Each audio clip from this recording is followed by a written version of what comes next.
నమస్తే. ఇప్పుడు మీరు చూడబోతున్న వీడియో ఖచ్చితంగా మీకు ఉపయోగపడుతుంది, నచ్చుతుంది కూడా. మరి మీకు నచ్చిన విషయం నాకు తెలియాలి అంటే ఈ వీడియోని మీరు లైక్ చేయాలి, షేర్ చేయాలి, అలాగే మన ఛానల్‌ని సబ్స్క్రైబ్ చేయాలి. మీ సపోర్ట్‌ని నాకు అందిస్తారు కదూ! ఓకే.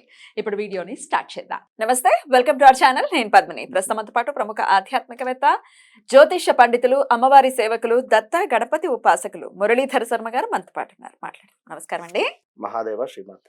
ఫిబ్రవరి మాసం వచ్చేస్తోంది మురళి గారు. అమ్మ. రకరకాల గ్రహ మార్పులు కూడా జరుగుతున్నాయి, అవును. కంజంక్షన్స్ ఉన్నాయి కొన్ని గ్రహాల మధ్య. అవును. సో ఎలా ఉండబోతోంది ద్వాదశ రాశుల వారికి ఈ ఫిబ్రవరి మాసం అనేది తెలుసుకోవాలనుకుంటున్నామండి. ముందుగా అసలు ఏ ఏ గ్రహాలు కలిసి ఉండబోతున్నాయి, మొత్తం 1 మంత్ ఎలా ఉండబోతుంది గ్రహస్థితి అనేది ఒక్కసారి చెప్పిన తర్వాత మనం రాశులలోకి వెళ్దాం. తప్పకుండా రెడ్ టీవీ భక్తి ప్రేక్షకులకు ఫిబ్రవరి నెలకు సంబంధించినటువంటి రాశి ఫలాలు ఏవైతే ఉన్నాయో దానికి సంబంధించి గ్రహచారము గోచారం అనేటువంటిది ఉంటుంది అనేటువంటి విషయాన్ని మీరు గమనించగలరు. చెప్పేటువంటిది ఖచ్చితంగా కూడా ఇది కేవలం కూడా గోచారం. గోచారానికి సంబంధించి మీకు దీని నుండి ఫలితాలు తక్కువగా కనబడినా కూడా మీ గ్రహచారము అంటే మీరు పుట్టినటువంటి సమయంలో ఏర్పడేటువంటి లగ్నం ఏదైతే ఉంటుందో దాన్ని ఆధారంగా చేసుకొని ఏర్పడినటువంటి లగ్నము, ఆ యొక్క 12 చక్రాసు, ఏ గ్రహం ఎక్కడ ఉంది అనేటువంటి దాన్ని బట్టి రిజల్ట్ మీకు ఉంటుంది. కానీ ఇది మనం చెప్పేటువంటిది ఫిబ్రవరి నెలలో ఏ ఏ గ్రహాలు మారడం వలన ఏ రాశుల వారికి ఏ విధమైనటువంటి ఫలితాలు ఉంటాయి అని. ఇందులో మనం చెప్పేటువంటి విషయం కొందరికి సంఘటనలు జరిగి ఉండవచ్చును, కొందరికి జరిగి ఉండకపోవచ్చు. మీరు ఖచ్చితంగా కూడా కనెక్ట్ కావాలి. ఎవరికైనా కూడా కనెక్ట్ అయితేనే ఫలానా డాక్టర్ వద్దకు వెళితేనే యొక్క జబ్బు అనేటువంటిది నయం అవుతుంది అనేటువంటిది ఎంతవరకు సత్యమో ఖచ్చితంగా కూడా ఫలానా వారు గురువు గారు చెప్పినటువంటి ప్రిడిక్షన్ కరెక్ట్గా అనిపించింది నాకు అనేటువంటిది కూడా మీకు అనిపించాలి. ఎందుకంటే చాలా కామెంట్స్లో కూడా చూడడం జరుగుతూ ఉన్నది. గురువు గారు మీరు చెప్పినటువంటి విధంగానే నాకు ఆ సంఘటన జరిగింది నిజంగానే అని ఒకరంటే, మరొకరు నాకు అసలు ఎలాంటి సంఘటనలు లేవు అని చెప్పి అంటున్నారు. సంతోషమే అక్కడ. ఇప్పుడు కొంతమంది అలా కమెంట్స్ పెట్టిన వాళ్ళ విషయం నాకు అర్థమైంది. అకార్డింగ్ టు మై అండర్స్టాండింగ్స్ నాకేమనిపించిందంటే, వాళ్ళు అక్షరాన్ని బట్టి రాసి చూసుకుంటారు.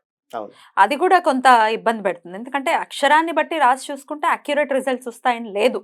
ఒక్కొక్కరు ఒక్కొక్కటిలా చెప్తూ ఉంటారు. 100% మనకు కనిపించాలి, పోనీ 100 కాదు, 50% అయినా మనకి గోచారానికి సంబంధించి మనకు కనిపించాలి అంటే మన రాశి లగ్నం పర్ఫెక్ట్ గా మనకు తెలిసి ఉండాలి. అంతేనా? ఖచ్చితంగా కూడా. కనుక మీరు ఈ యొక్క సబ్జెక్టును అర్థం చేసుకోండి. ఏదో కర్కాటక రాశికి బాగాలేదు అంటే బాగాలేదు అని చెప్పి నాది కర్కాటక రాశి అని చెప్పి అనుకోవద్దు. కనుక మీకంటూ ఒక డేట్ ఆఫ్ బర్త్, పుట్టిన సమయాన్ని బట్టి నిర్ధారణ ఉంటుంది. దాన్ని బట్టే మీరు ముందుకెళ్ళాలి. ఇక అవి లేవు అనుకుంటే అది సెకండరీ విషయం. దానికి సంబంధించింది చాలా టాపిక్స్ మాట్లాడడం జరిగింది, మీరు చూసుకోండి. ముందుగా గ్రహస్థితి ఎలా ఉందండి ఫిబ్రవరి మాసంలో? ఫిబ్రవరి మాసానికి సంబంధించి మనకు యొక్క సూర్య భగవానుడు మకరంలోకి రావడము మకర సంక్రాంతిని పురస్కరించుకొని, అది పెద్ద గ్రహమే. ఈ శని భగవానుడు ఎక్కడైతే ఉన్నాడో అక్కడే కుంభంలోనే ఉన్నాడు. తనకు సంబంధించి ఎలాంటి మార్పు లేదు. గురువు గారు కూడా మేషంలోనే ఉండడం జరిగింది. కనుక తనకు సంబంధించింది ఏది లేదు. చూసుకున్న రాహుకేతువులు అక్కడే ఉన్నారు. ఇక్కడ కన్యలో, అదేవిధంగా అక్కడ మీనంలో రాహువు.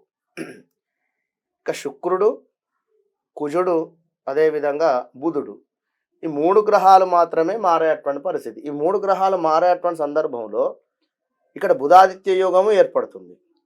విన్నరా? ఫస్ట్ సూర్యుని వద్దకు బుధుడు వెళ్ళిపోతూ ఉన్నాడు. దానిని బుధాదిత్య యోగము. ఇది కొన్ని రోజులు కొన్ని రాశుల వారికి. అటు పిమ్మట కుజుడు వెళ్ళడం జరుగుతున్నది, అదే సూర్యుని వద్దకు. నెక్స్ట్ శుక్రుడు వెళ్ళడం జరుగుతున్నది. 4 గ్రహాలు ఒకే దగ్గర గ్రహ యుద్ధం కూడా ఏర్పడేటువంటి పరిస్థితి. కనుక ఈ గ్రహాలను బేస్ చేసుకొని ఎవరికి బాగుంది ఎవరికి బాగలేదు అనేటువంటి దాని గురించి మనం మాట్లాడుకుందాం. ఇక మురళి గారు, ఫైనల్లీ మీనరాశి వారికి ఎలా ఉండిపోతుంది ఫిబ్రవరి మాసం? మీనరాశి వారికి బాగుంది అని చెప్పుకోవచ్చు. ఫిబ్రవరి నెలలో చేస్తూ ఉంటారు కనుక, ఎందుకంటే 2వ స్థానానికి అయినటువంటి అధిపతి అంటే డబ్బు, మీనరాశికి 2వ స్థానానికి అధిపతి కుజుడే. ఈ కుజుడు ఏకాదశ స్థానంలో మన ఉచ్చ పొందడం జరిగింది. కనుక డబ్బు వీరికి ఒక ప్రవాహం లాగా వస్తుంది. వ్యాపారస్తులకు కానీ లేదా ఎక్కడైనా డబ్బు మనకు స్ట్రక్ అయిపోయింది అనుకునేటువంటి సందర్భంలో అయినా కూడా వస్తాయి. కానీ గొడవలు మాత్రం అయ్యే పరిస్థితులు అయితే ఉన్నాయి. ఎవరితో అయినా కూడా బంధుమిత్రులతో కావచ్చును, భార్యాభర్తలతో కావచ్చును, వ్యాపారస్తులతో కావచ్చును, ఏదైనా కూడా. ఇప్పుడు ఒకటి వస్తే ఒకటి మైనస్. కనుక డబ్బు పరంగా సూపర్. కానీ గొడవలు కావద్దు అనుకుంటే ఏం చేయాలి?